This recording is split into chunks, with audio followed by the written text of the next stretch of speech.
kebencian ini sehingga mengakibatkan dia ingin berencana membunuh. Dia mempersiapkan segala sesuatu hal, mulai dengan tenang. Masalah interval waktu tidak menjadi hal, karena kan tidak ada memang suatu pendapat yang pasti mengenai kapan interval waktu itu harus dipenuhi. Tetapi dengan rencana-rencana tadi bisa dibuktikan oleh seorang penuntut umum, ya kan? Dia mempersiapkan senjata, terus dia mempersiapkan di mana akan dieksekusi, siapa yang akan melakukan eksekusi, ya kan? Terus kemudian dilaksanakan eksekusi dan dia kemudian tahu akibat yang akan dilakukan itu.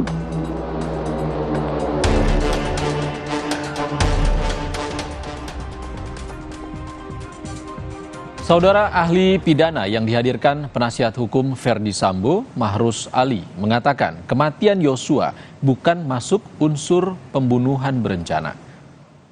Mahrus mengatakan jika pembunuhan Yosua dikategorikan sebagai pembunuhan berencana, harus ada kesepakatan semua pelaku dan menghendaki kematian seseorang.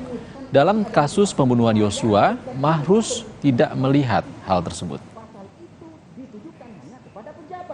Yang oleh undang-undang melaksanakan kejahatan itu harus disengaja. Artinya apa? Kalau A, B, C, maka harus ada pembagian peran di sini. Dan pembagian peran itu bukan karena kebetulan, memang sudah disepakati sebelumnya. Ada 3 kemungkinan bentuk kerjasama itu. 1, tiap-tiap pelaku memenuhi semua unsur. Dan pembunuhan ini nggak mungkin. Kenapa? Karena tidak mungkin korban mati 2 kali. Yang paling mungkin adalah yang kedua atau yang ketiga. Apa itu?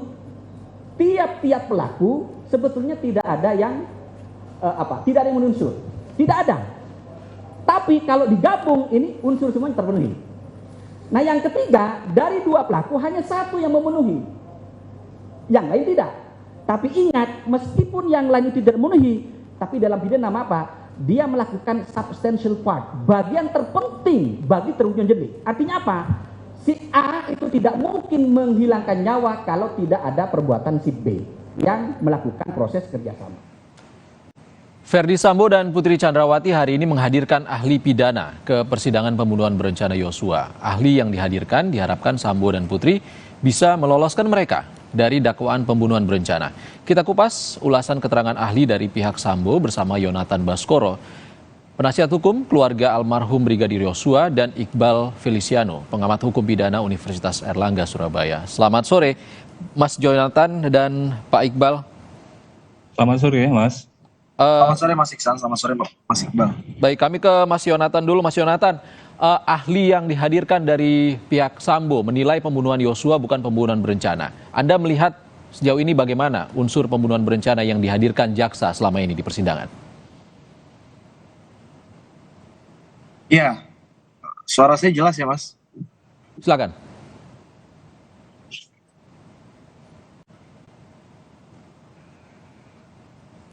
Silakan Mas Yonatan. Mas Yonatan, baik. Ya, ahli yang dihadirkan dari pihak Sambo menilai tidak ada perencanaan pembunuhan. Anda melihatnya sejauh ini bagaimana? Yang pertama kita ketahui bersama bahwasannya saksi yang dihadirkan adalah saksi yang meringankan. Tentu targetnya adalah meringankan terdakwa, itu yang harus kita pegang. Kemudian yang kedua, kami juga menghormati sebetulnya para ahli di bidangnya masing-masing. Tetapi kalau kita lihat terkait dengan unsur pembunuhan berencana, nanti mungkin akan disampaikan lebih jelas oleh Mas Iqbal begitu ya.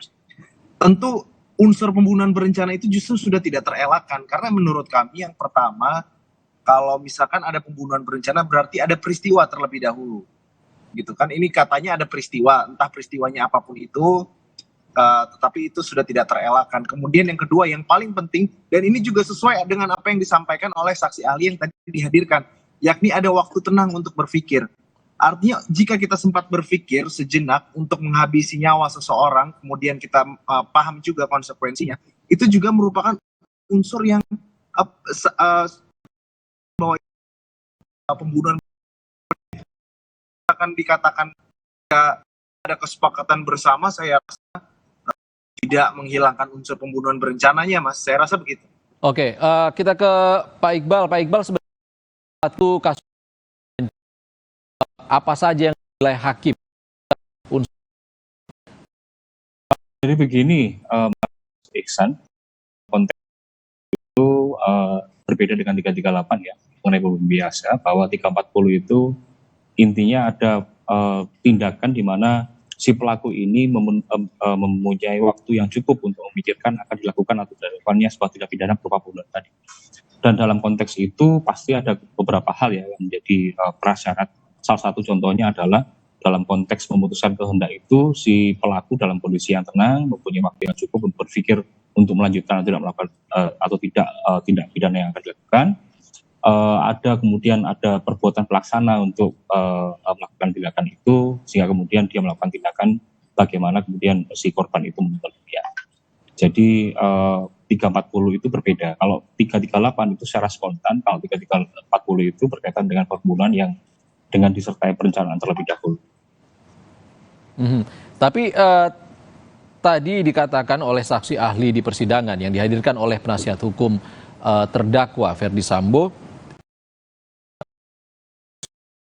pembunuhan berencana. Jadi kalau saya pada intinya menghormati segala pendapat dari ahli, karena saya yakin beliau juga ahli dalam bidangnya ya. Tapi kalau kita lihat unsurnya, bahwa di situ ada peristiwa di mana diduga peristiwa perbuatan pelaksana perbuatan permulaan itu kemudian mencapai hasil yang diinginkan, itu adalah sebuah perbuatan yang kemudian kita bisa nilai sebagai sebuah perbuatan pembunuhan berencana. Oke, Mas Iqbal, tadi Anda mengatakan ada unsur waktu yang cukup. Kalau selama ini Ferdy Sambo dan beberapa terdakwa lain mengatakan ataupun mengemukakan dugaan pelecehan seksual di Magelang, apakah waktu dari Magelang menuju tanggal 8 Juli di Jakarta itu waktu yang cukup untuk menentukan pembunuhan berencana? Kalau perencanaannya dari situ, contohnya dari ada dugaan pelecehan seksual dan sebagainya, kemudian si terdakwa kemudian berkomunikasi dengan pihak yang lain, bagaimana melakukan eksekusi terhadap korban, alat apa yang digunakan, di mana tempatnya dan sebagainya, itu adalah merupakan unsur dari perbuatan pembunuhan berencana. Oke, kita ke Mas Yonatan. Mas Yonatan, kalau ahli bilang tidak memasuki atau tidak memenuhi unsur pembunuhan berencana karena tidak semua terdakwa ini menghendaki kematian Yosua, apa tanggapan Anda? Ya, mereka tidak menghendaki, tetapi mereka mengetahui, dan yang ingat ya, yang menginisiasi itu kan adalah Ferdy Sambo yang pada akhirnya melibatkan semua, begitu. Jadi memang semuanya terlibat di dalam pembunuhan berencana.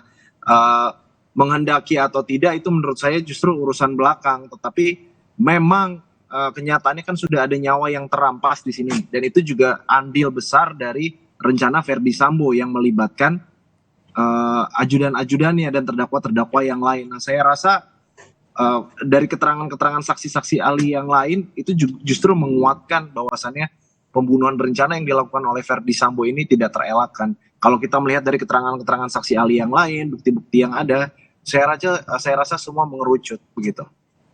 Kira-kira dari pendapat penasihat hukum keluarga almarhum Yosua, apalagi yang harus ditunjukkan jaksa untuk membuktikan dakwaan pembunuhan berencana di persidangan?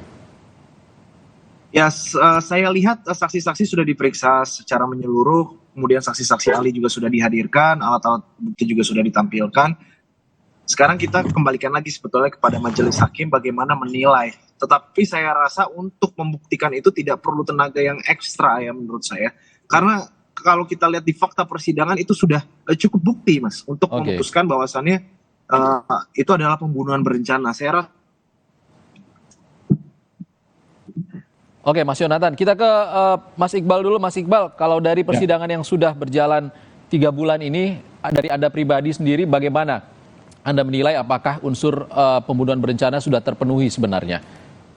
Ya, kalau dari persidangan yang ditampilkan di media, Mas Iksan ya, saya sepakat dengan Mas Yonatan tadi bahwa kemudian unsur-unsur 340 itu sudah cukup saya rasa ya. Dengan melihat bahwa kemudian dalam proses pembunuhan itu ada pemanggilan beberapa pelaku yang lain untuk bertemu dan kemudian membawa pistol atau senjata untuk melakukan pembunuhan dan sebagainya, kemudian memanggil korban dan dilakukan eksekusi di tempat di mana terjadinya pembunuhan tersebut. Saya rasa fakta-fakta yang dihadirkan di persidangan yang saya lihat di media dan di YouTube dan televisi, saya rasa itu sudah memenuhi unsur 340. Dan saya sepakat dengan Mas Yonatan.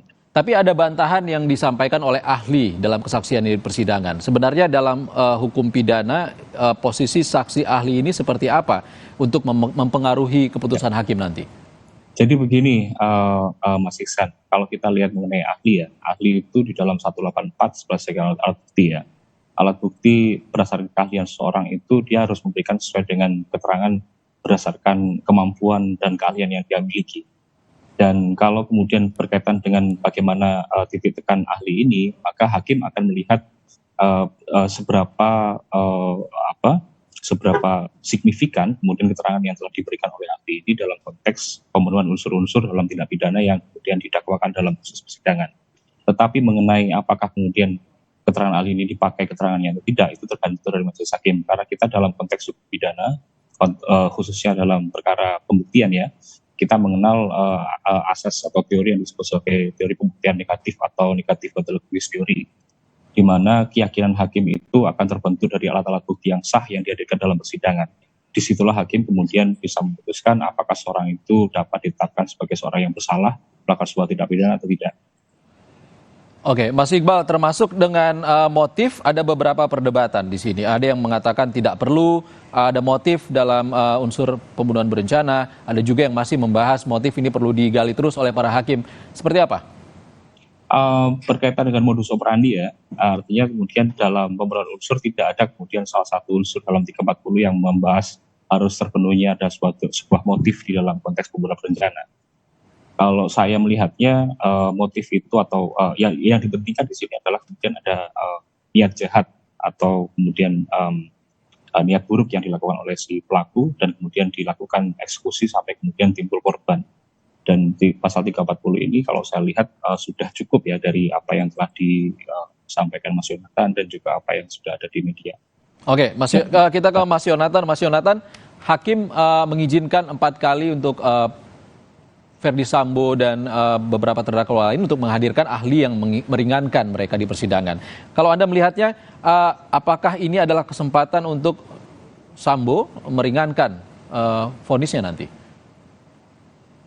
Ya, itu saya rasa merupakan hak terdakwa dan memang itu pasti di bagian dari strategi dan tentu bagaimana mengejar hukuman yang seringan-ringannya itu tentu akan dilakukan.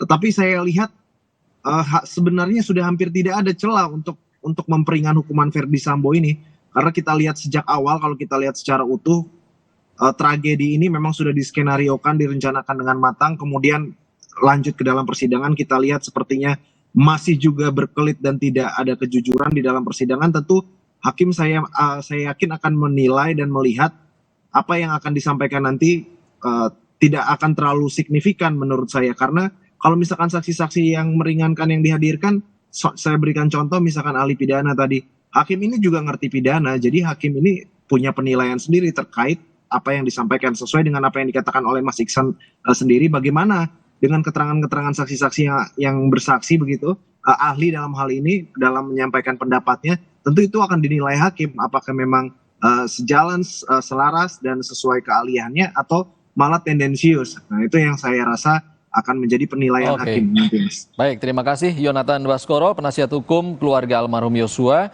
dan Iqbal Feliciano, pengamat hukum pidana Universitas Airlangga Surabaya, sudah berbagi di Kompas Petang. Terima kasih.